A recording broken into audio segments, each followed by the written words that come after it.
Hello అండి. Welcome to my channel. అందరూ బాగున్నారా? నేనైతే బాగున్నానండి. మీరు కూడా బాగుండాలని ఆ దేవుణ్ణైతే మనస్ఫూర్తిగా కోరుకుంటున్నాను. ఇంకా ఇవాల్టి వ్లాగ్ వచ్చేసి పిల్లల అక్షరాభ్యాసంకి బాసరా బెస్టా లేదంటే వర్గల్ బెస్టా అనేదైతే మీతో షేర్ చేసుకుంటున్నాను. ఇది కేవలం నా పర్సనల్ ఎక్స్పీరియన్స్ మాత్రమే. సో ఎవరికైనా యూజ్ అవుతుందనేసి షేర్ చేస్తున్నానండి. ఇంకా సాటర్డే మార్నింగ్ మేము 8 కల్లా ఇంట్లో పూజ చేసుకొని బయలుదేరామండి వర్గల్కైతే. హైదరాబాద్ నుంచి ఒక 2 అవర్స్ అయితే పడుతుంది వర్గల్కి. మార్నింగ్ బ్రేక్ఫాస్ట్ కూడా మేము ఇంట్లో ఓవర్ నైట్ సోక్ చేసుకున్న ఓట్స్ అయితే తీసుకుపోయి మధ్యలో వెళ్తూ తిన్నాం అలా. ఇంకా 10కి అలా రీచ్ అయ్యామండి వర్గల్కి అయితే. అదిగోండి అక్కడ కనిపిస్తుంది అదే టెంపుల్, అమ్మవారి టెంపుల్.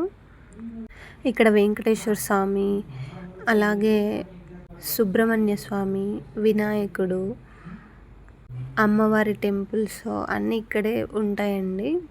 మేము వెళ్ళిన రోజు శని త్రయోదశి. సో ఇక్కడ సుబ్రహ్మణ్య స్వామి గుడిలో అయితే ఏవో పూజలు అయితే జరుగుతున్నాయి.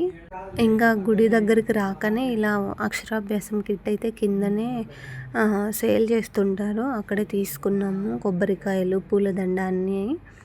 ఇంకా వచ్చి అక్షరాభ్యాసంకి అయితే టికెట్ తీసుకున్నామండి. మేము ఆల్రెడీ ఫిబ్రవరిలో బాసరాలో చేయించాము. ఇక్కడ ఊరికే దర్శనం చేసుకొని వద్దామనేసి వెళ్ళాము. కానీ ఇంకొకసారి అక్షరాభ్యాసం అయితే చేయించాము మా బాబుకి.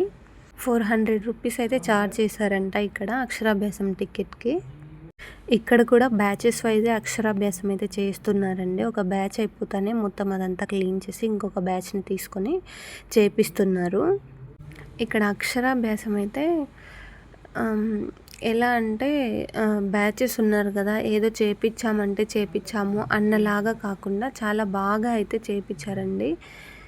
ఒక్కరే పంతులు ఉన్నారు కానీ మొత్తం బ్యాచ్లో ఎంతమంది ఉంటే అంతమంది దగ్గరికి వెళ్ళి ఎలా చేయాలి, ఎలా ముందు ఏం చేయాలి, ఎలా ఏమి అనేసి ఒకసారి అంతా రౌండ్ వేసుకొని తర్వాత వచ్చి మైక్లో మంత్రాలు అయితే చెప్తున్నాడు. అలా చేయాలి, ఇలా చేయాలి అనేసి అందరినీ అబ్జర్వ్ చేస్తూ అయితే చేపిస్తున్నాడండి. నాకైతే అది చాలా బాగా నచ్చింది. అండ్ అమ్మవారు కూడా చాలా కళగా ఉన్నారు ఇక్కడ వర్గల్లో అయితే. అక్షరాభ్యాసంకి ఇక్కడ 40 to 1 అవర్ అయితే టైం అయితే పట్టిందండి. అంతసేపు చేయించారు. అలాగే అన్నప్రాసన చేయించే వాళ్ళు కూడా వచ్చారు, వాళ్ళకు కూడా చేపిస్తున్నారు. సేమ్ ఇద్దరు ఒకే బ్యాచ్లోనే ఉంచి అలా అయితే చేపిస్తున్నారండి. వాళ్ళకి సపరేట్గా మంత్రాలు సేమ్ ఉన్నవి సేమ్, వేరేగా చేయాల్సింది వేరేగా వాళ్ళని ఆపి అలాగా. ఇంకా అమ్మవారు ఎందుకో నాకు ఇలా విగ్రహం కొంచెం పెద్దగా ఉన్నందుకో ఏమో బాగా చూస్తూనే కళ అనిపించింది అమ్మవారి విగ్రహము. ఇంకా అలా అక్షరాభ్యాసం అయితే కంప్లీట్ చేసుకొని కింద సుబ్రహ్మణ్య స్వామిని, వెంకటేశ్వర స్వామిని, వినాయకుడిని అందరినీ దర్శనం చేసుకొని గుళ్ళోనే భోజనాలు అయితే పెట్టారు. అక్కడే భోజనం చేసి అయితే రిటర్న్ అయ్యామండి. రిటర్న్ అయ్యేటప్పుడు అయితే వర్షం అయితే వచ్చింది. ఇంటికి వచ్చాక కూడా వర్షం వచ్చింది. హైదరాబాద్ నుంచి వర్గల్కి 2 అవర్స్ అయితే టైం పడుతుంది. 1 డేలో వెళ్ళి రావచ్చు అక్షరాభ్యాసం కూడా చేయించుకొని. సో పిల్లలతో ఎక్కువ లాంగ్ జర్నీ చెయ్యలేము.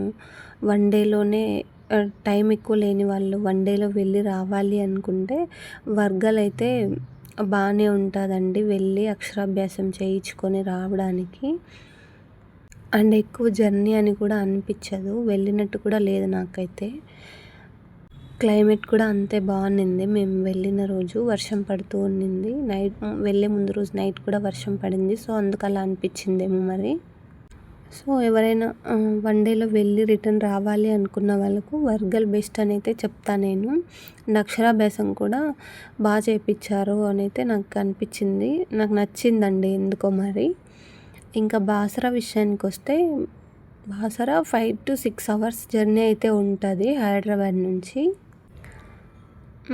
మేము వెళ్ళి అక్కడే టీటీడీ రూమ్స్ అయితే ఉన్నాయి. అక్కడైతే స్టే చేసాము. ఆఫ్టర్నూన్కి అలా వెళ్ళి ఫ్రైడే నైట్ అక్కడే స్టే చేసి సాటర్డే మార్నింగ్ అయితే అక్షరాభ్యాసం చేయించాం మా బాబుకి. 1000 రూపీస్ టోకెన్ అయితే తీసుకొని చేయించాము అక్కడ. అక్కడ ఎలా ఉన్నిందంటే సేమ్ ఇంతమందే ఉన్నారు మేము తీసుకున్న 1000 రూపీస్ టికెట్ బ్యాచ్లో అయితే. కానీ ఏదో అలా చేసాము అంటే చేపించాము అన్నట్టు అయితే అనిపించింది. ఎక్కువ టైం లేదు, 10-20 మినిట్స్ టైం అయితే ఆలోపు అక్షరాభ్యాసం అయితే అయిపోయిందండి. అండ్ అమ్మవారి దర్శనం కూడా, అమ్మవారి విగ్రహం అక్కడ కొంచెం చిన్నగా అనిపిస్తుంది. దర్శనం కూడా హడావిడిగా అయినట్టు అనిపించింది. రష్ ఎక్కువ ఉన్నారు మేము వెళ్ళిన రోజు. సో నాకెందుకో అలా అనిపించింది. నాకైనా మరి మీలో ఎవరైనా వెళ్ళింటే మీకు కూడా అలా అనిపించిందా అనేది నాకు కామెంట్లో అయితే షేర్ చేసుకోండి.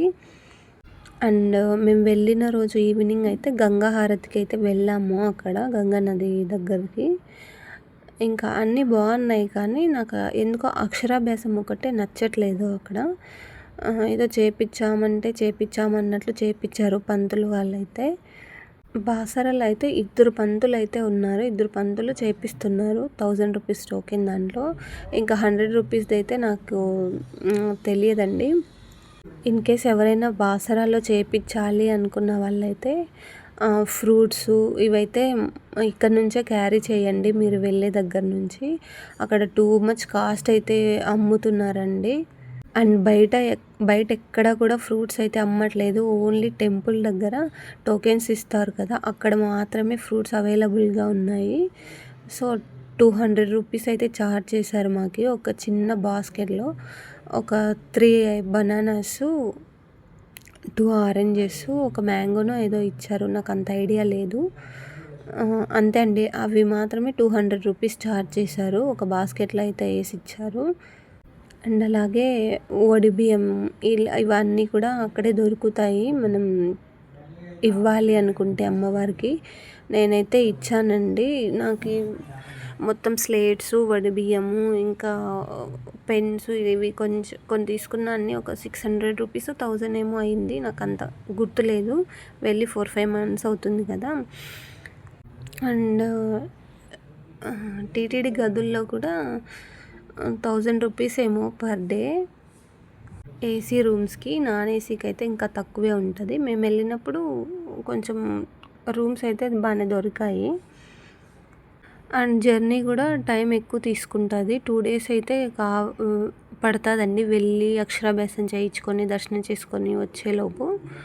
సో ఎవరైనా 1 డే వెళ్ళి రావాలి అనుకుంటే వర్గల్ బెస్ట్ అని అయితే చెప్తాను నేను. ఇంకా లేదు బాసరాలను చేయించాలి అనుకుంటే వెళ్ళొచ్చు అక్కడికేను, అది మీ ఇష్టము. నా పర్సనల్ ఒపీనియన్ అయితే మీతో షేర్ చేస్తున్నాను, ఎవరికైనా యూజ్ అవుతుంది అనేసి. ఇన్కేస్ బాసరా వెళ్ళాలి అనుకున్న వాళ్ళైతే ఫ్రూట్స్, ఇంకా ఇలా బియ్యం, ఇలా కొన్ని థింగ్స్ అయితే ఇక్కడ నుంచి మీరు ఇంటి దగ్గర నుంచే క్యారీ చేస్తే బెటర్ అని అయితే చెప్తాను నేను. ట్రైన్స్ కూడా అవైలబుల్గా ఉన్నాయండి హైదరాబాద్ నుంచి బాసరాకి అయితే. ఇంకా రైల్వే స్టేషన్ నుంచి టెంపుల్ దగ్గరికి 20 రూపీస్ ఏమో ఛార్జ్ చేస్తారు, ఆటోలు ఉంటాయంటండి. అలా అయితే వెళ్ళొచ్చు వెళ్ళేవాళ్ళు. ఇది నా పర్సనల్ ఒపీనియన్ మాత్రమే అండి, నేను దేనిని తప్పు పట్టడం లేదు. మేము 2 చోట్ల చేయించాం కాబట్టి నాకు అలా అనిపించింది, మీతో అయితే షేర్ చేస్తున్నాను. మీలో కూడా ఎవరికైనా యూజ్ అవుతుంది ఏమో అనేసి మీతో అయితే షేర్ చేస్తున్నానండి. బాసరాలో సరస్వతి అమ్మవారు స్వయంభుగా వెలిసిన దేవాలయంగా అయితే ప్రాముఖ్యత చెందిందంట. అండ్ అలాగే ఇక్కడ కొన్ని వేల మంది పిల్లలకి డైలీ అక్షరాభ్యాసం అయితే జరుగుతూ ఉంటుందంట అండి. ఇక్కడ అమ్మవారు ఎలా వెలిచారు అని అంటే, వ్యాస మహర్షి గోదావరి నది ఒడ్డున తపస్సు చేస్తూ ఉంటాడంట.